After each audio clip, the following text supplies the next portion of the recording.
नमस्कार विद्यार्थियों, कैसे हो और पढ़ाई कैसे चल रही है।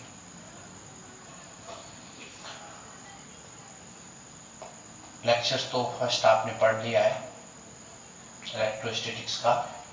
आज हम चार्ज की कुछ प्रॉपर्टी पढ़ेंगे। तो properties of charge.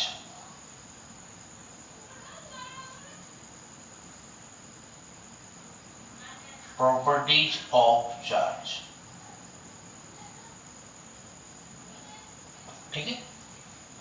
First lectures में हमने आवेश के प्रकार, आवेश किसी वस्तु को आवेशित किस प्रकार से किया जाता है, इन चीजों के बारे में अध्ययन किया था। आज हम चार्ज की प्रॉपर्टीज पढ़ रहे हैं। सबसे पहले चार्ज को हम देख लेते हैं कि चार्ज एक कैसी क्वांटिटी है। तो चार्ज एक स्केलर क्वांटिटी है।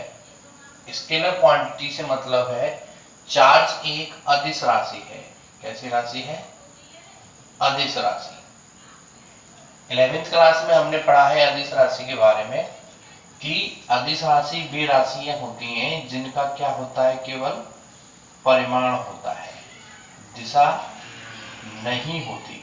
आपने पढ़ा है दिशा जिनकी नहीं होती, केवल क्या होता है, परिमाण होता है। जैसे आपने एग्जाम्पल इनके पढ़े हैं, दूरी, चाल, द्रव्यमान, विद्युत धारा। इसको इस चैप्टर में भी पढ़ेंगे, विद्युत धारा को।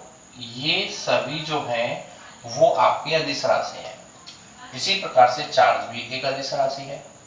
ठीक है, तो ये चीज आपको याद रखना है। जैसे द्रव्यमान भी एक अदिश राशि है। ठीक है, तो पहली जो प्रॉपर्टी है इसकी वो है आवेशों की योज्यता। आवेशों की योज्यता। योज्यता का मतलब योग से है। योज्यता का मतलब किससे है? योग से। जैसे एक सिंपल है, यदि एक बॉक्स है, इसमें एक 5 केजी का, एक 2 केजी का, एक 1 केजी का वेट रखा हुआ है। तो बताइए इस बॉक्स में कुल कितना वेट रखा हुआ है? तो आप तुरंत बता दोगे 5 + 2 + 1 कितना हो गया? 8 केजी का वेट है इसमें, द्रव्यमान है इसमें। इसी प्रकार से यदि किसी एक निकाय है, कोई भी निकाय, इस बंद निकाय में Q1 बराबर हो -2 कूलम, Q2 बराबर हो +3 कूलम और Q3 बराबर हो +5 कूलम। तो आप बता सकते हो कि इस निकाय में कुल कितना चार्ज है। तो आप बताओगे कैपिटल Q बराबर Q1 + Q2 + Q3। तो कितना आ जाएगा? 5 कूलम +3 कूलम ±2 कूलम। तो कितना आ जाएगा आपका? 6 कूलम। तो इस निकाय का कितना आवेश? इस निकाय में 6 कूलम आवेश है। तो इसे कहते हैं आवेशों की योज्यता का नियम। कहते हैं कि किसी निकाय में आवेश, किसी निकाय का कुल आवेश उस निकाय में उपस्थित आवेशों के बीजगणितीय योग के बराबर होता है। इसको आवेशों की योज्यता का नियम कहते हैं। दूसरी प्रॉपर्टीज है इसकी कंजर्वेशन ऑफ चार्ज, आवेश का संरक्षण। आवेश का संरक्षण।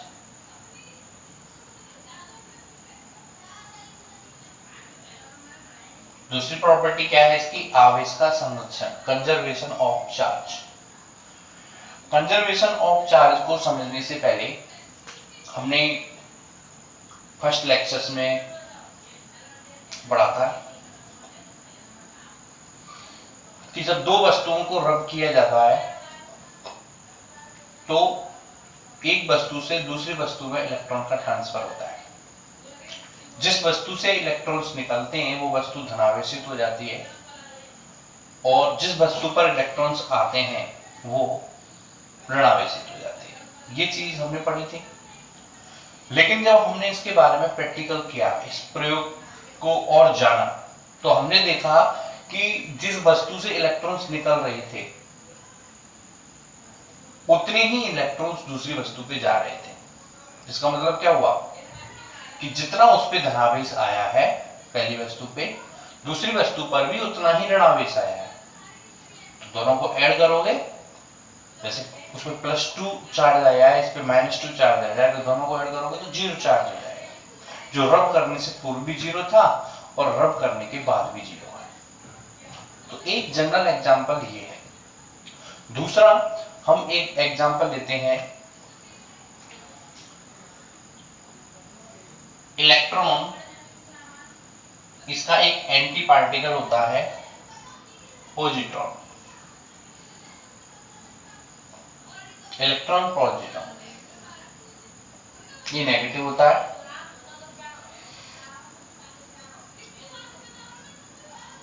ये पॉजिटिव होता है। जब इन दोनों को पास लाया जाता है तो परिणाम स्वरूप हमें आवेश रहित विकिरण मिलती है। आवेश रहित विकिरण क्या प्राप्त होती है? हमें आवेश रहित विकिरण प्राप्त होती है, जिन पर आवेश 0 होता है। ठीक है, इस तरफ देख लेते हैं। इस पर -1 चार्ज, इस पर +1 charge, that is equal to कितना हो गया? 0। यहां भी Q बराबर कितना है? 0 है। तो रिएक्शन से पूर्व और रिएक्शन के बाद आवेश 0 है, तो आवेश संरक्षण के नियम की क्या हो रही है? पालना हो रही है। एक दूसरा एग्जांपल हम लेसन नंबर 15 में पढ़ेंगे, रेडियो एक्टिव 6। रेडियो एक्टिव 6, ठीक है, आपने केमिस्ट्री में पढ़ा होगा 11वीं क्लास में, रेडियो एक्टिव तत्व।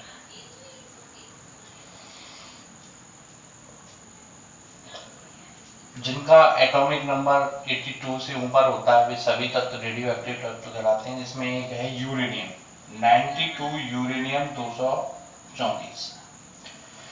ये रेडियो एक्टिव तत्व क्या होते हैं? अस्थायी तत्व होते हैं, और स्थायित्व को प्राप्त करने के लिए अपने में से अल्फा, बीटा, गामा कणों का उत्सर्जन करते हैं। तो ये स्थायित्व को प्राप्त करने के लिए अपने में से अल्फा कण को उत्सर्जित करता है, अल्फा कण निकाल देता है, तो ये बन जाता है 90 थोरियम, ये 238, 234 प्लस एक बनता है जो उत्सर्जित होता है हीलियम, जिसको हम क्या कहते हैं? अल्फा कण, जिसको हम क्या कहते हैं? अल्फा कण कहते हैं। तो रेडियो एक्टिव 6 में अगर हम देखें आवेश संरक्षण को, तो यहाँ 6 होने से पूर्व आवेश है 92, और 6 होने के बाद यहां पर भी आवेश है 92 कूलम। यानी क्या हुआ? आवेश संरक्षित है। एक और एग्जांपल समझते हैं हम, यहां पर एक एग्जांपल समझ लेते हैं। यदि बेरिलियम के परमाणुओं पर अल्फा कणों की बौछारें कराएं तो हमारे पास क्या बनता है? 6C12 + 0N1, यानी न्यूट्रॉन की खोज इसी समीकरण के आधार पर हुई थी। यहां पर अगर हम चार्ज देखें, 4 + 2 6, यहां पे हम चार्ज देखें 6 + 0 = 6। यहां पे भी किसका संरक्षण हो रहा है? आवेश का संरक्षण हो रहा है। तो आवेश की दूसरी प्रॉपर्टी क्या हुई? आवेश एक संरक्षित राशि है। आवेश कैसी राशि है? संरक्षित राशि है। तीसरी प्रॉपर्टी जो है इसकी वो है आवेश की निश्चलता। निश्चरता, आवेश की निश्चरता। आवेश की निश्चरता को समझने के लिए हम पहले द्रव्यमान को समझते हैं। एक पॉइंट है या एक बिंदु है, एक वस्तु है जिसका द्रव्यमान m नॉट है, ये b वेग से गति कर रहा है और वेग यदि बहुत अधिक हो तो इसके द्रव्यमान में परिवर्तन हो जाता है और वो परिवर्तन इस फॉर्मूले के अनुसार होता है, जहां m नॉट इसका प्रारंभिक द्रव्यमान है, वेग में वृद्धि होती जाएगी, द्रव्यमान में परिवर्तन होता जाएगा। ठीक है, वेग में जैसे वेग में वृद्धि होती जाएगी, द्रव्यमान में क्या होता जाएगा, परिवर्तन होता जाएगा। लेकिन यदि किसी वस्तु पर q आवेश है और वो v वेग से वृद्धि कर रहा है, यदि किसी वस्तु पर q आवेश है और अगर वो v वेग से वृद्धि कर रहा है तो इस आवेश के मान में कोई परिवर्तन नहीं होगा, इस आवेश के मान में कोई परिवर्तन नहीं होगा। That's all. यानी आवेश वेग पर निर्भर नहीं करता, लेकिन विशिष्ट आवेश, विशिष्ट आवेश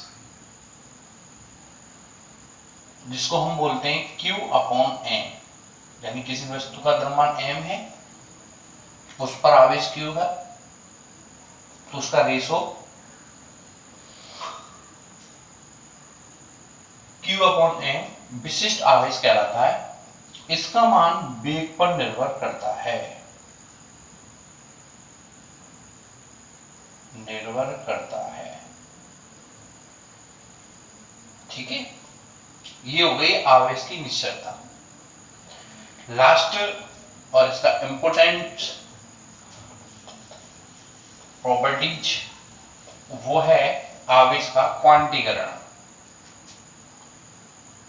आवेश का क्वांटीकरण।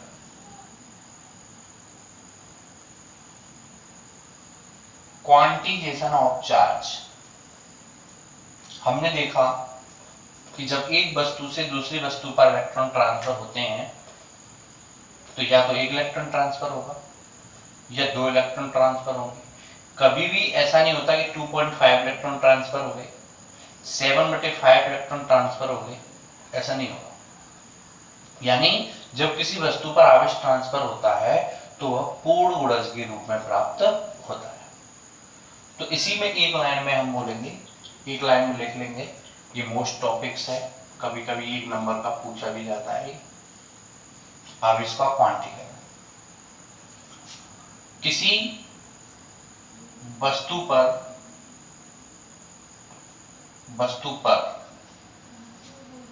आवेश का मान,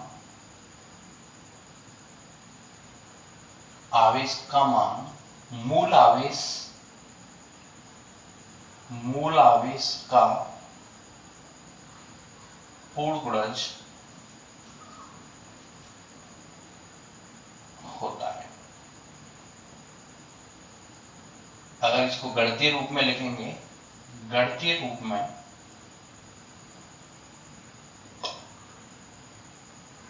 Q बराबर, किसी वस्तु पर आवेश है वो Ne होगा। क्या होगा? Ne होगा, जहां पे E क्या है, यहाँ पे मूल आवेश है। दूसरा नाम है इसका क्वांटम आवेश है, क्वांटा आवेश। इसका जो मान होता है वो होता है 1.6 × 10⁻⁻19 कूलम। ठीक है। n क्या है? पूर्ण संख्या। n क्या है आपकी? पूर्ण संख्या है। तो ये मोस्ट है टॉपिक्स। किसी वस्तु पर आवेश का मान मूल आवेश का पूर्ण गुणज होता है।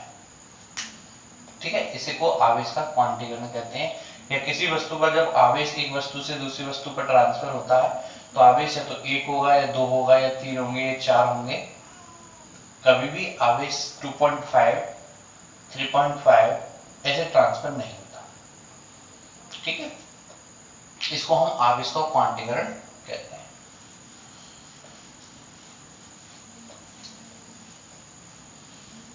अगर हम एक न्यूमेरिकल्स करें,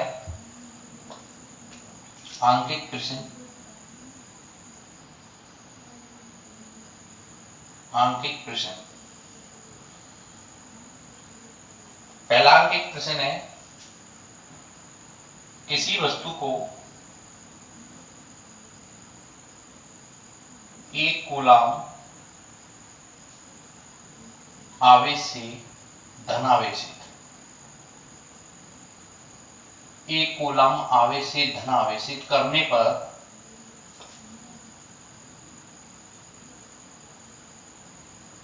कितने इलेक्ट्रॉन निष्कासित होंगे, कितने इलेक्ट्रॉन निष्कासित होंगे। ठीक है, अब निष्कासित का मतलब निकल रहे हैं, तभी तो वस्तु क्या होगी, धनावेशित होगी। अब एक कूलाम से आवेशित करने के लिए, धनावेशित करने के लिए कितने इलेक्ट्रॉन से निकालने पड़ेंगे। तो हमने अभी एक टॉपिक्स आवेश का क्वांटिफिकेशन पढ़ा है, Q बराबर NE, यानी हमें निकालने इलेक्ट्रॉन की संख्या। N क्या कहलाती है, इलेक्ट्रॉन की संख्या। Q कितना दिया हुआ है, एक कूलाम, तो 1 बराबर NE, हमें N की वैल्यू निकालनी है 1/E। 1/E की वैल्यू मैंने अभी आपको बता दी, 1.6 × 10⁻⁻19 कूलाम। इसको सॉल्व करते हैं, पॉइंट हटाएंगे, ऊपर 0 बढ़ जाएगी और ये ऊपर चला जाएगा, एक 0 यहां से ले लेंगे, 100/16 × 10⁻18। तो यहां से क्या जाएगा, 6.25 × 10⁻18 इलेक्ट्रॉन।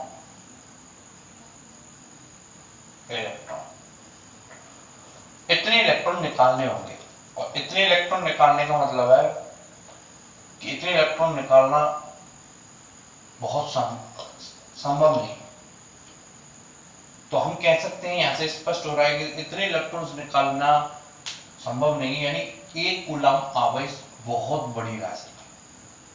एक कूलाम आवेश आपको दिखता है कि वो छोटी राशि है, एक कूलाम आवेश बहुत बड़ी राशि है। तो हम बहुत बड़ी राशि का उपयोग में नहीं ले सकते, इसलिए इसके लिए हमने क्या किया, कुछ अन्य मात्रक बना दिए, अन्य मात्रक। और वो मात्रक क्या है, मिली, जिसको हम सिंबल m से प्रदर्शित करते हैं 10⁻³ माइक्रो, जिसको हम म्यू से प्रदर्शित करते हैं 10⁻⁶, नैनो n से प्रदर्शित करते हैं 10⁻⁹, पिको p से प्रदर्शित करते हैं 10⁻⁻12, और हेप्टो या फर्मी लिख दो, फर्मी f 10⁻⁻15। जैसे 1 मिलीग्राम, 1 मिलीग्राम को कैसे लिखेंगे, 10⁻³ ग्राम। 1 माइक्रोकूलाम तो कैसे लिखेंगे, 10⁻⁶ कूलाम। छोटी क्वांटिटी के लिए 1 नैनोकूलाम तो कैसे लिखेंगे, 10⁻⁹ कूलाम। 1 नैनोग्राम 10⁻⁹ ग्राम। तो हमने ये यूनिट हम सिंबल में रहती है, क्योंकि एक कूलाम जो आवेश है वो बहुत बड़ी राशि है। ठीक है, क्योंकि एक कूलाम से किसी वस्तु को आवेशित करना है तो 6.25 × 10⁻18 इलेक्ट्रॉन्स निकालने पड़ेंगे, और इतने इलेक्ट्रॉन्स निकालना संभव नहीं है। इसलिए हम कह सकते हैं कि एक कूलाम आवेश, किसी वस्तु को एक कूलाम आवेशित करना है तो एक बहुत बड़ी क्वांटिटी है। ठीक है, तो इसको नोट कर लो।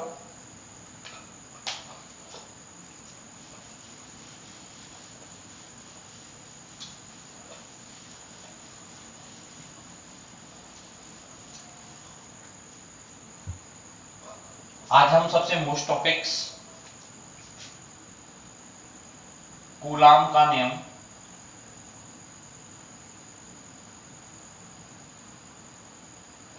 कूलाम एक फ्रांस के वैज्ञानिक है जिन्होंने 1785 में एक नियम दिया था आवेशों के संदर्भ में। आवेशों के संदर्भ में हमने देखा था कि जब दो आवेश Q1 और Q2 जब ये प्लस प्लस के हों, एक दूसरे के पास रखे हो, तो ये एक दूसरे को क्या कर रहे थे, प्रतिकर्षित कर रहे थे।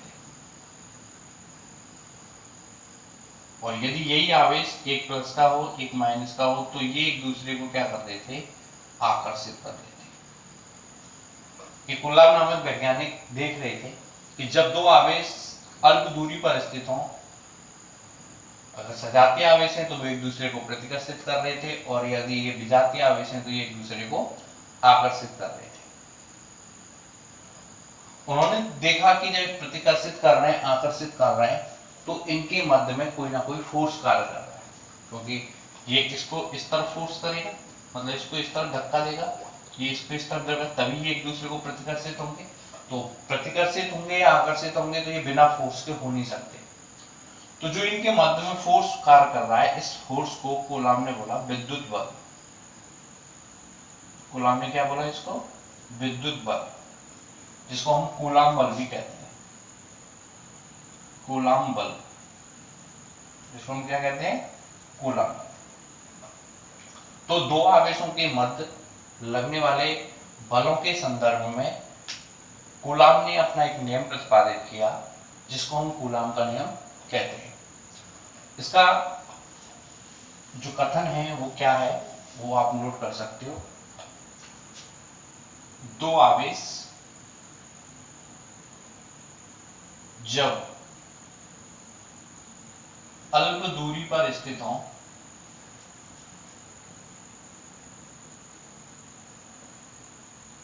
ठीक है, दो आवेश जब अल्प दूरी पर स्थित हों तो उनके मध्य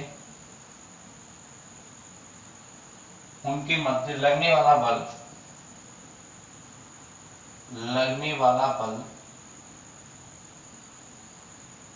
दोनों आवेशों के परिमाण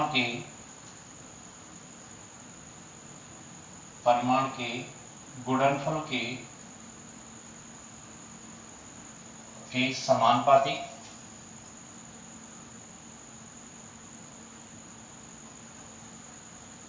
समानुपाती और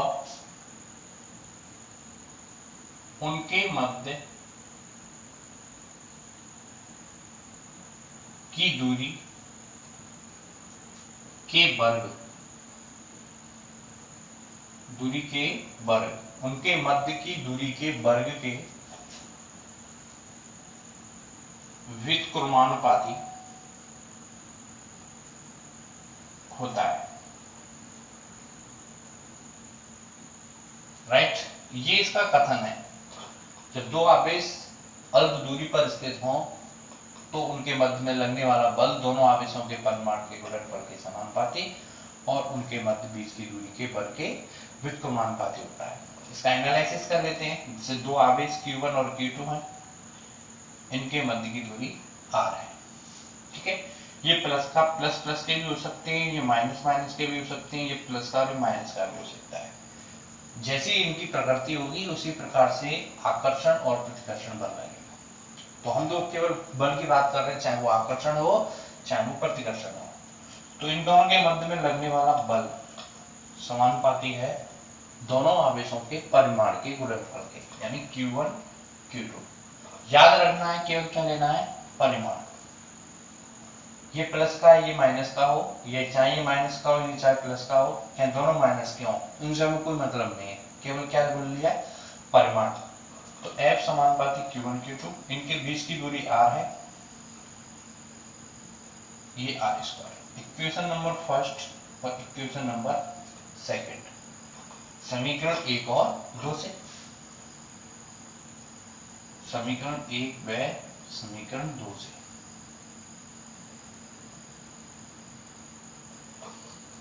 F समानुपाती Q1 Q2 अपॉन R²। समानुपाती का चिन्ह हटाते हैं तो कांस्टेंट वैल्यू आती है Q1 Q2 अपॉन R²। ये जो K है, ये K जो है वो समानुपाती नियतांक है, समानुपाती नेतांक, और वो भी कितना, सार्वत्रिक। सार्वत्रिक समानुपाती नेतांक है जिसका मान होता है k बराबर होता है 1/4πε0। इसको अभी बताएंगे। इसकी यूनिट होती है newton metre square upon coulomb square. इसको बोलते हैं एप्सिलॉन, एप्सिलॉन 0। इसको क्या बोलते हैं, एप्सिलॉन 0, यानी हिंदी में बोलते हैं इसको निर्वात की विद्युतशीलता। क्या बोलते हैं इसको, निर्वात की विद्युतशीलता। इसका मान होता है एप्सिलॉन नॉट बराबर 8.85 गुणा 10⁻⁻12 coulomb square newton metre square. और जब एप्सिलॉन नॉट की वैल्यू को अगर यहाँ रखते हैं हम 4 और पाई की वैल्यू आपको 3.14 लेके ये वैल्यू रख के, तो लगभग के का मान जो अप्रोक्सीमेटली आता है वो आता है 9 गुणा 10⁻9, 9 गुणा 10⁻9 newton metre square upon coulomb square. तो आपको के का मान ये याद रखना है, क्योंकि ये वाला मान न्यूमेरिकल्स में भी काम में आएगा। ठीक है, 9 गुणा 10⁻9 newton metre square upon coulomb square. इसको क्या बोलते हैं, एप्सिलॉन 0, जिसे बोलते हैं निर्वात की विद्युतशीलता, जिसका मान क्या होता है 8.85 गुणा 10⁻⁻12 coulomb square upon newton metre square. ये कूलम का नियम हुआ। ठीक है, तो नोट कर लीजिए इसको।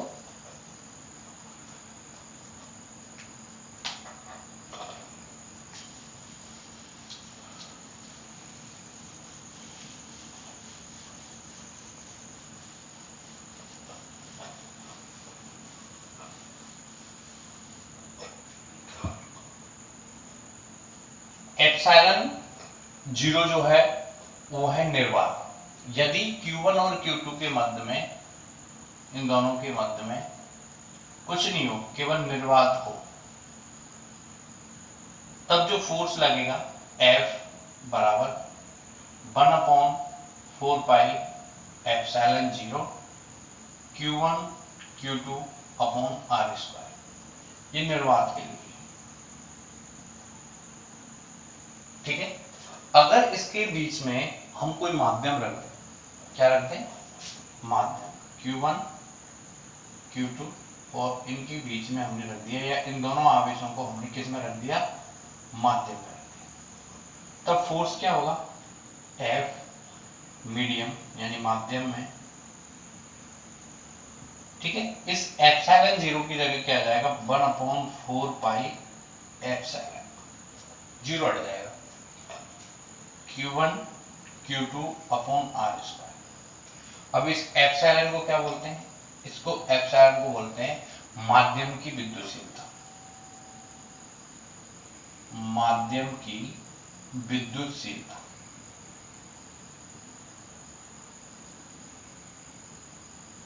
दूसरा नाम जो है इसका वो है निरपेक्ष विद्युतशीलता।